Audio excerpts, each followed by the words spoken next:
After my parents died in a car crash, their will entrusted me to Julian Thorne. In the high society circles of the city, it was an open secret that to Julian, I was more precious than his own life. Everyone whispered that I was his intended, a bride-in-waiting raised by his side. But to the world and to my face, he only ever said one thing: Chloe is my sister. A title that felt more like a cage than a term of endearment. Then came one night, a blur of whiskey and chaotic desperation, and a line was crossed. A month later, 2 faint pink lines on a test confirmed the consequence. I was pregnant. I was rehearsing how to tell him, my heart a frantic drum against my ribs, when a notification lit up my phone. It was a new post from Serafina, the ghost of his first love. The picture was devastatingly intimate. Julian, his brow furrowed with concern, holding Serafina's arm steady as a nurse drew her blood. Her caption twisted the knife. Finally know what it feels like to be someone's entire world. I turned around, the unspoken words dying in my throat, and walked back to the clinic I had just left. The application for the foreign correspondent program I'd been dreaming of suddenly felt like my only lifeline. I walked into the doctor's office, my voice a hollow echo of itself. Hello. I'd like to schedule an abortion. The doctor, a kind woman with gentle eyes, looked at my file with a frown. Miss Aston, are you certain? You're carrying twins conceived naturally. It's quite rare. Have you thought this through? I glanced at my phone. My last message to Julian, a simple "Can we talk tonight?" sent hours ago, remained unread. I'm certain, I said, my voice betraying no emotion. The light above the operating table was harsh, a sterile sun that burned so brightly it forced tears from my eyes. When I slid off the table, feeling empty and adrift, I filled out the correspondent application and hit submit. As I stepped out of the hospital, a wave of dizziness washing over me, I saw them. Serafina, fresh from a prenatal checkup, leaning into Julian's embrace, looking fragile and cherished. A sharp pain lanced through my abdomen. I had no energy to confront them, to exist in their orbit for a second longer. I tried to walk past, to pretend they were strangers. But Julian let go of Serafina and his hand shot out, his grip like iron on my arm. Chloe, what are you doing here? I met his gaze, my own eyes cold. Didn't you see the message I sent you? A flicker of guilt crossed his face. I tried to pull away, but in my weakened state I was powerless. I was busy. I just saw it now, he said, his voice clipped. Busy.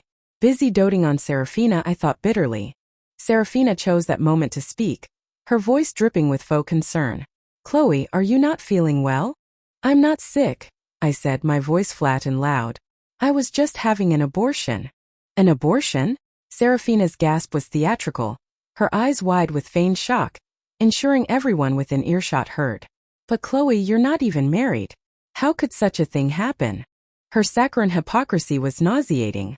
I ignored her and tried to walk away again. Julian, momentarily stunned, loosened his grip just enough for me to wrench my arm free. You were pregnant, he roared, his voice laced with a fury that startled me. Whose child was it? It has nothing to do with you, I shot back, turning to leave. Suddenly he grabbed my hand again, dragging me towards the parking garage so fast that Serafina's calls were lost in the wind. He drove with a reckless speed, the city lights smearing into streaks. Back at the villa that had been my gilded cage for a decade, he hauled me from the car and threw me onto the living room sofa. Tell me, who was the man? He pinned me with his gaze, his eyes searching mine as if he could extract the truth by force. He really didn't remember. He had erased it completely. The memory of that night was seared into my mind. I had accompanied him to a charity gala.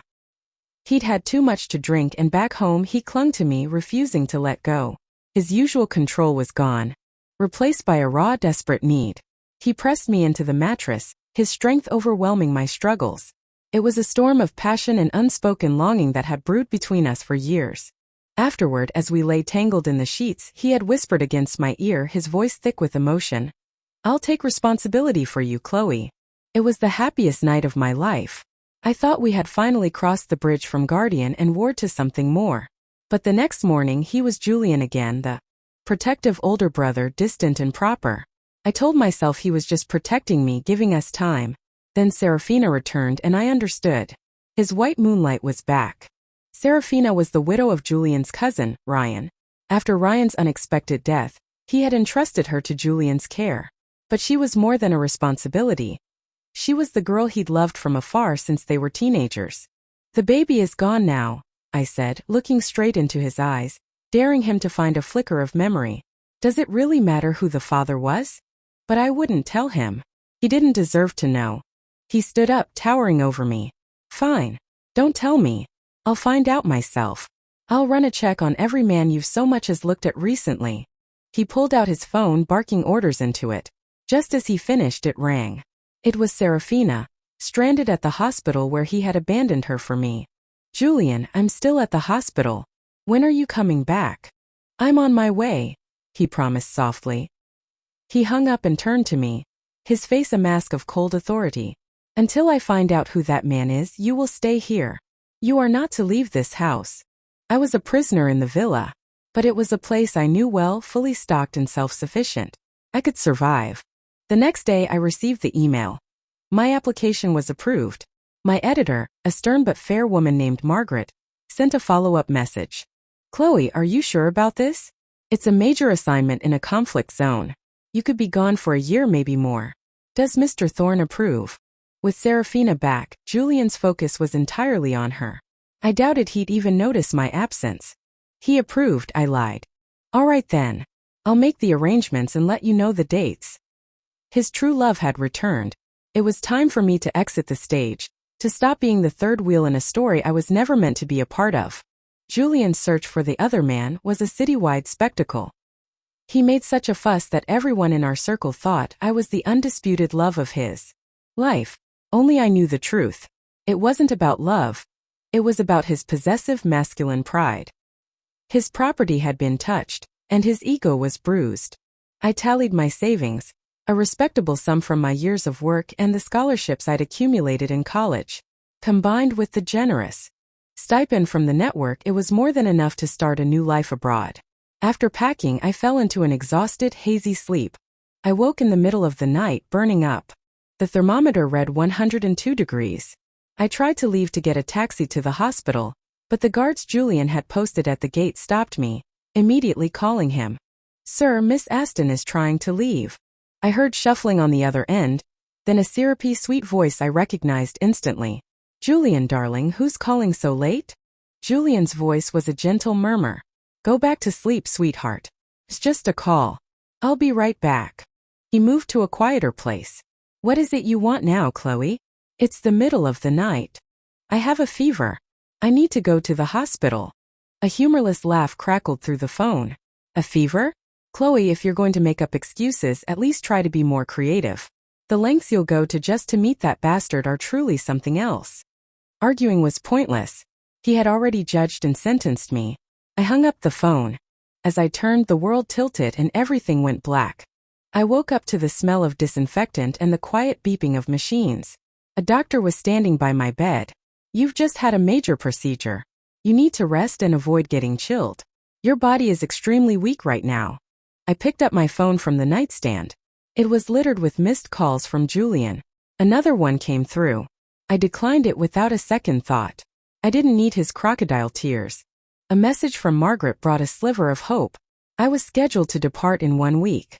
It was just enough time to recover.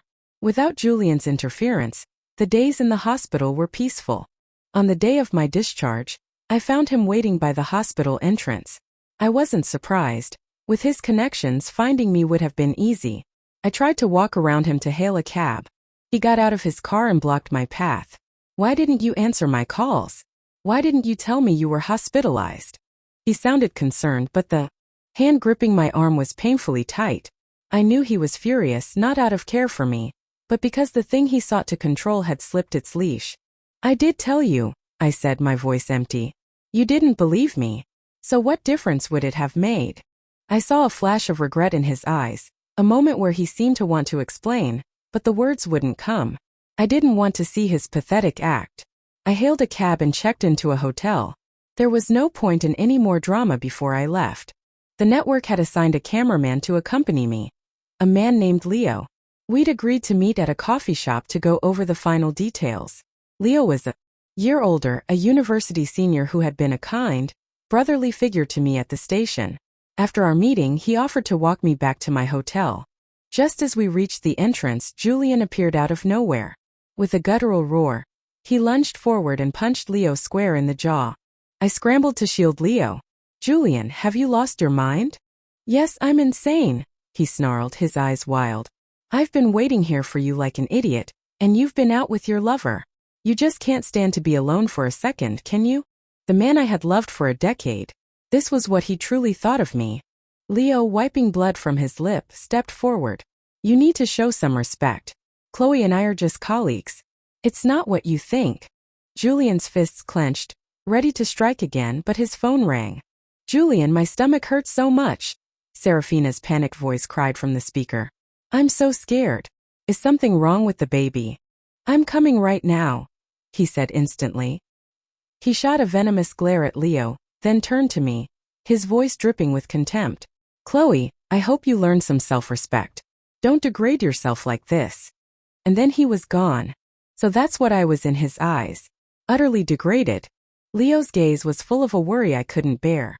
"I'm fine," I lied with a weak smile. "You should go home." After he left, I went to my room. My phone buzzed. It was a message from Serafina. A picture of Julian, kneeling to put a shoe on her foot. "It feels so good to be taken care of so tenderly." 2 seconds later, the message was retracted. "Oops, sorry Chloe. Sent that to the wrong person." Was it necessary to flaunt it in my face? The man I had discarded was her greatest treasure. When I aborted those babies, my connection to Julian was severed. What he did now was irrelevant. The next morning, I checked out of the hotel and went to the airport to meet Leo.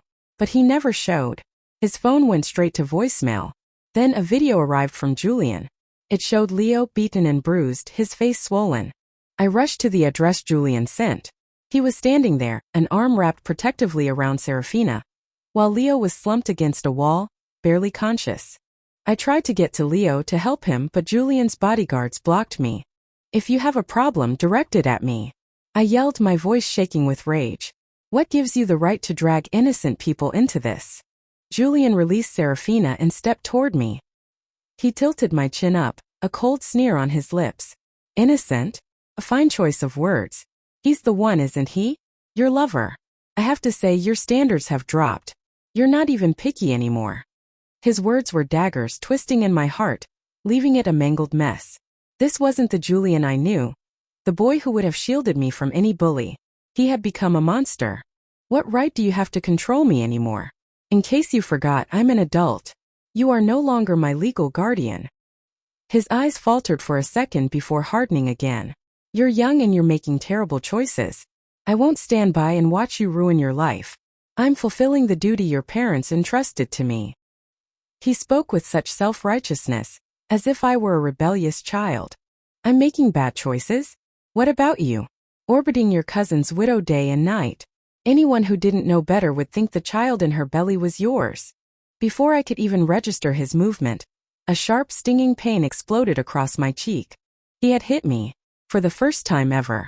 This was the same Julian who once panicked over a paper cut on my finger, blowing on it gently and promising. His eyes filled with guilt. "I'm sorry, Chloe. I promise I will never let you get hurt again." It was the first and only time I had ever seen him cry.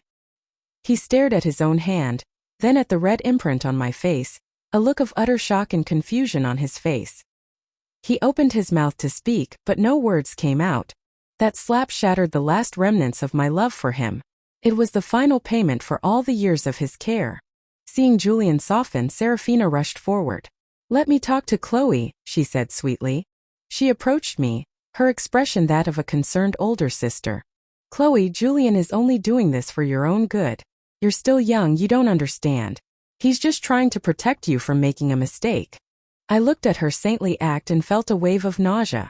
This must be how she ensnared him, with this perfect Virgin Mary facade. "Your saintly act has no audience here," I spat, the image of them together making me sick.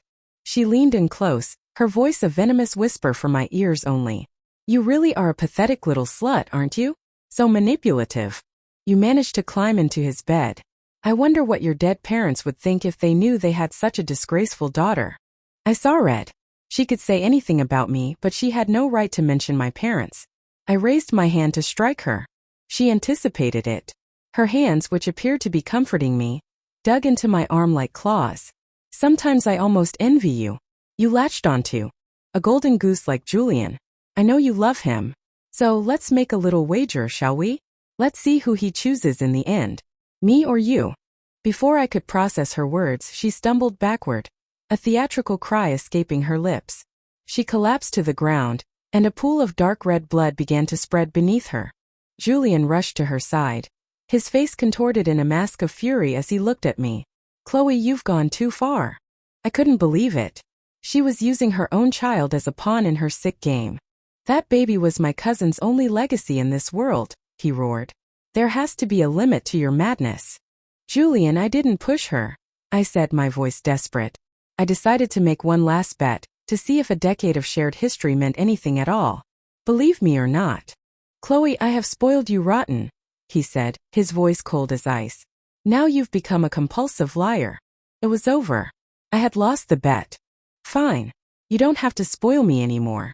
I'll get out of your sight. I'm leaving now. I moved to help Leo up, ready to walk away from the wreckage of my life. From Julian's arms, Serafina shot me a triumphant, mocking look as if to say, see? I am the winner of this game.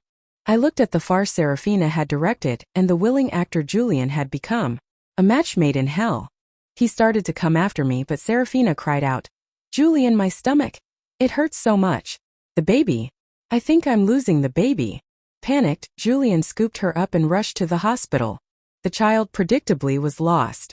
Julian stood in the sterile hospital corridor when his assistant handed him a file. Mr. Thorne, this was found in the hotel room that night. Inside was a small jade pendant, intricately carved with the letter C.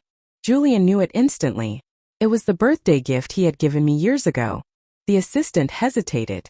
Sir, the hotel's security footage has also been restored. Julian looked up, impatient. What is it? Spit it out. The footage shows. It was Miss Aston who left your room that morning. The pieces clicked into place. The faint, familiar scent in the room when he had woken up.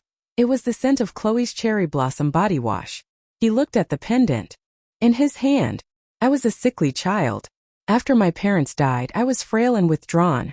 On my 18th birthday, he had disappeared all day. I thought he'd forgotten. He returned late that night, covered in mud and grime, holding this piece of jade. He had gone to a remote mountain temple at dawn and kowtowed up every single one of the 1,000 steps to pray for a blessing for my health. That sincerity, it seemed, was as fleeting as a summer storm. True love, it turned out, could be eroded by time. He called his assistant. Find me Chloe Aston. I want to know where she is now. Leo's injuries were minor. We rebooked our flights and after 2 days of rest, we left. Just as my phone was about to be turned off for takeoff, a call came through from Julian. I pulled out the SIM card and snapped it in two. If I was leaving the past behind entirely. From his study, Julian called again and again, only to be met with a dead tone. His assistant called back. Sir, Miss Aston is at the airport. Her flight takes off in 30 minutes. Julian raced to his fastest car and sped to the airport, but he was too late. From the plane window, I watched the city that held all my memories and all my pain shrink until it was nothing more than a distant glow. I was saying goodbye. I was going to live a life that was my own. Back in his study, Julian stared at the papers on his desk, his mind reeling with a sense of suffocating betrayal. Not by me, but by his own blindness. There was the abortion consent form signed with my name, and next to it a DNA report he had secretly run. It confirmed a familial match between the fetal tissue and him. The other man he had been hunting with such righteous fury was himself. The twins I had been carrying were his. He collapsed into his chair, staring out the window at the bright moon. It cast a brilliant, cold light on his face, illuminating the profound loneliness that now enveloped him. Serafina, upon being discharged from the hospital, came straight to the villa. Julian hadn't visited her once. Chloe has gone abroad, she said, her tone laced with disapproval. So reckless. To make such a big decision without consulting you. She was trying to stoke his anger, to paint me as ungrateful. Julian's brow tightened. Chloe's affairs are none of your business, he said, his voice dangerously low. He immediately had his assistant book a flight. He was coming for me. In the war-torn country I was assigned to, I witnessed a world stripped bare. I saw men fight to the death over a moldy piece of bread, and siblings betray each other for a bottle of clean water. In the face of basic survival, love was a worthless currency. As a journalist, I saw the raw, unfiltered underbelly of humanity. One day, my assignment was to accompany a peacekeeping force into a refugee camp. The moment our vehicle stopped, the air raid sirens began to scream. Before we could reach a shelter, a missile struck nearby. I looked up at the sky, pockmarked with flashes of fire, and understood how fragile and insignificant we were in the face of such destruction. Not far away, a little girl sat crying on the ground, clutching a doll as explosions bloomed around her. I dropped my microphone and ran. Someone was yelling my name from behind, but I couldn't let another life be extinguished in this hell. I scooped the girl into my arms and started running. Then another blast, much closer this time. The force threw us through the air. In the hazy moments before darkness took me, I thought I heard a familiar voice, cracked with despair. "Chloe, I'm sorry. I'm too late." I woke to a faded yellow ceiling and the sound of that same voice. "Chloe, you're awake." It was Julian. "Are you in pain anywhere? I'll get the doctor." He started to get up. I grabbed his hand, my voice raspy. "What are you doing here?" "I know it was you that night," he said, standing there like a child awaiting judgment. "I'm so sorry. What was the point? I didn't want to untangle the past." "It's over, Julian. There's no need to dwell on it. I'm fine now." He wanted to say more, but I turned my head away. My injuries were superficial. I wanted to see the little girl. As I tried to get out of bed, Julian rushed over and lifted me into his arms. "Where are you going?" "The doctor said you need to rest." This gentle, attentive Julian was a stranger, someone I hadn't seen since Serafina's return. "Put me down. I want to check on the child." "She's fine," he said quickly. "You shielded her with your own body. She's safe." Just then there was a knock on the door. Leo entered, followed by a woman holding the hand of the little girl I had saved. "This woman wanted to thank you for saving her daughter," Leo explained. I waved it off, saying anyone would have done the same. Leo had brought me some kanji, and as he fussed over me, I could feel the dark, brooding energy radiating from Julian. He stood awkwardly to the side, an outsider in his own self-created drama. Leo, remembering the unprovoked attack, treated him with icy disdain. I couldn't stand having Julian in the room. "Shouldn't you be back home taking care of Serafina?" I asked, my voice sharp with a bitterness I couldn't suppress. "She's carrying your cousin's precious heir after all. Can you really trust her all alone?" Julian looked desperate to clear his name. "The baby wasn't my cousin's," he blurted out. "Oh, so if it wasn't your cousin's, it must have been yours," I retorted, twisting the knife. "In that case, you have an even greater responsibility to her, don't you?" "No. I saw the security footage. She faked the fall to frame you. I've dealt with her. She'll pay for what she did." "You're looking at footage now?" I laughed, a hollow sound. "Why didn't you think of that when it mattered?" "Chloe, the past is the past. Why search for answers you already have? It's meaningless." I was tired. This month of hardship had forged a new version of me, one that no longer had room for the emotional prison of Julian Thorne. I had discovered that when you fill your heart with passion and purpose, there's little space left for anyone else. Julian became my shadow, a bodyguard I couldn't shake. He followed Leo and me on our assignments into the conflict zones, his presence a constant heavy weight. One day, while interviewing in a slum, a riot erupted. We were far from our base and communication was down. As we tried to escape with our equipment, gunfire broke out behind us. Leo and Julian instinctively formed a shield around me. But the chaos was absolute. Despite our efforts, both of them were hit. By the time the peacekeeping force arrived, they had both lost a lot of blood. They were put in the same makeshift hospital room. Julian, with his stronger constitution, woke up first that night. I was at a small desk, uploading photos to the network. I could feel his gaze on me, intense and burning. It was suffocating. I stood up to get some fresh air. He followed me out. "You should go back inside," I said, my tone neutral. "The cold air isn't good for a fresh wound." A spark of hope lit up his eyes. "Are you worried about me?" I couldn't let him misunderstand. "No. I would say that to anyone." The light in his eyes died. We were once each other's everything. He was the abandoned boy from a broken home that I had taken in. I shared everything I had with him. Later, When his wealthy grandfather found him and took him away, he had promised me, "When I grow up, I'm going to marry you. You have to wait for me." He had meant it then. He had promised to protect me, to make me the happiest girl in the world. I had waited, but he had broken his promise. Too much had happened. We could never go back. When I returned to the room, Leo was awake. The first words out of his mouth were, "Are you okay? Are you hurt anywhere?" The raw concern in his eyes was unmistakable. I saw in his anxious face a reflection of my old self, a person who had loved someone so much they put them before everything else. "I'm fine. But are you okay?" A relieved smile spread across his face. "I'm built tough. Just a scratch. As long as you're not hurt, that's all that matters." The warmth of his care seeped into the cold places in my heart. Every morning Julian left a bouquet of white roses outside my door. I once told him that if I ever got married, I wanted my wedding to be filled with them, a symbol of the pure love I dreamed of. I don't know how he found them here, but with his resources anything was possible. One morning I opened the door as he was placing them down. "You don't have to do this, Julian. We are in the past tense. You need to move on." "Can we really not go back?" he asked, his voice breaking. "Is there truly no place left for me in your heart?" I was done with the endless cycle. "Let's let each other go, Julian. Let's leave each other with a little bit of dignity." He made one last, desperate attempt, his eyes red-rimmed. If I hadn't been drunk that night, if I had remembered everything, would we have had a chance? The problem was never just about that one night.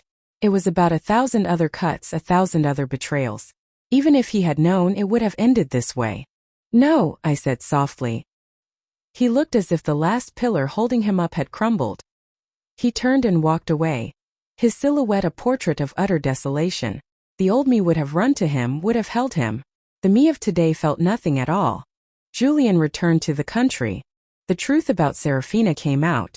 The child she had been carrying wasn't his cousin's. It belonged to a lover she'd had on the side. Ryan had discovered her infidelity and was planning to divorce her, desperate to hold on to her. Lavish lifestyle. She and her lover staged the car crash that killed him. But Ryan had already written her out of his will. Her plan B was to seduce Julian. When her lover tried to blackmail her for money, the entire scheme unraveled.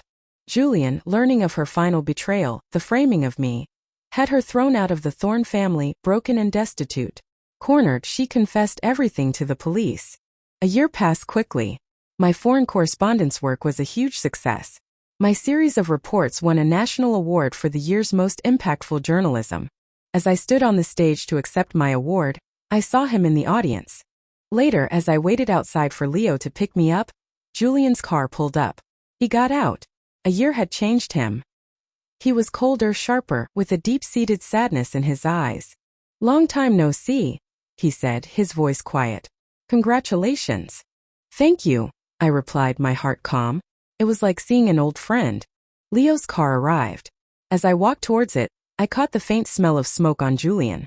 He used to hate the smell of cigarettes. People really do change.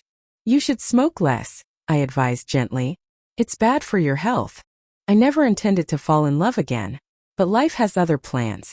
On an assignment, our car skidded on a rain-slicked road and flipped into a ravine. Leo threw his body over mine, protecting me from the impact.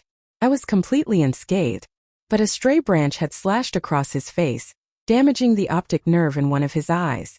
He was left with a form of color blindness. For a photographer, whose world is built on light and color, it was a devastating blow. He started avoiding me, consumed by his own grief. Finally, I cornered him outside his apartment. "We need to talk," I said. He sat across from me, looking like a guilty child. "You don't have to feel any guilt," he said, his words clumsy. It wasn't your fault." Seeing him try so hard to absolve me, I saw my old self again, so careful not to be a burden. "Will you be my boyfriend?" I asked. He stared at me, completely stunned. "What?" I'm serious," I said, my voice firm and clear. I'll admit I was hesitant. I was afraid of getting hurt again. But after what happened, it made me realize something. "I like you, Leo." He blinked, then gave a slow, dazed nod.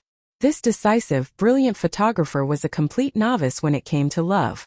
For me now, love wasn't a desperate act of survival, a raft in a storm. It was the beautiful finishing touch on a life I had already built for myself. With the right person, it was a perfect harmony. Julian threw himself into his work, trying to numb his pain. The Thorne Corporation grew into a global empire. When interviewers asked why he remained single, he would get a distant look in his eyes and say, "I loved someone once, but I lost her." The world painted him as a tragic, romantic figure. Old stories of his citywide search for my lover resurfaced, spun as a tale of epic devotion. But the human body can only take so much. The years of relentless work and emotional turmoil took their toll. He was diagnosed with terminal stomach cancer. Forced into retirement, he spent his days at home, clutching a photo album and muttering to himself. It was the album he had made for me, with pictures from every birthday from childhood to college graduation. He had once said he would play them on a giant screen at my wedding. His mind began to fracture. He was eventually moved to a private psychiatric hospital. In the end, tormented by both his body and his mind, he passed away on a stormy night, holding that album. A nurse, clearing out his belongings, found a small voice recorder. My phone number was taped to it. When the recorder was mailed to me, I didn't listen to it. I locked it away in a safe. The past was past. There was no need to revisit its ghosts. Letting go was the kindest thing we could do for everyone. Leo and I had a traveling wedding. We saw the northern lights at the edge of the world, watched penguins in the south, greeted the first sunrise in the east, and lost ourselves in the ancient cultures of the West. We took a long sabbatical. Life, we discovered, was not just about work, but about the beautiful, quiet moments in between. Our travels only ended when I became pregnant. Leo's anxiety went into overdrive. He treated me like a delicate piece of glass, forbidding me from doing anything. He cooked, he cleaned, he managed everything. I complained that he was turning me into a pampered little sloth, that I'd gained 10 pounds. "Good," he said, kissing my forehead. "You were always too thin, like a little reed. This is better. It will make the delivery easier for you. I can't bear the pain of pregnancy for you, but I will do everything in my power to lessen it. And after the baby is born and you've recovered," he added with a smile, "I'll be your personal trainer." When someone truly loves you, their care is in every detail. I was lucky to have found Leo, someone whose rhythm matched my own. What more could a woman ask for? We had 2 beautiful, healthy children. Leo became a full-time dad, and I continued my career, now focusing on domestic stories that I could cover from home. One afternoon, I sat by the window, finishing an article. I looked out into the living room, where Leo was patiently building a block tower with our 2 toddlers. My family was happy, my career was fulfilling, and the love of my life was by my side. The sun streamed through the window, warming my skin. Life's greatest happiness, I realized, was simply this. It was quiet, it was peaceful, and it was real.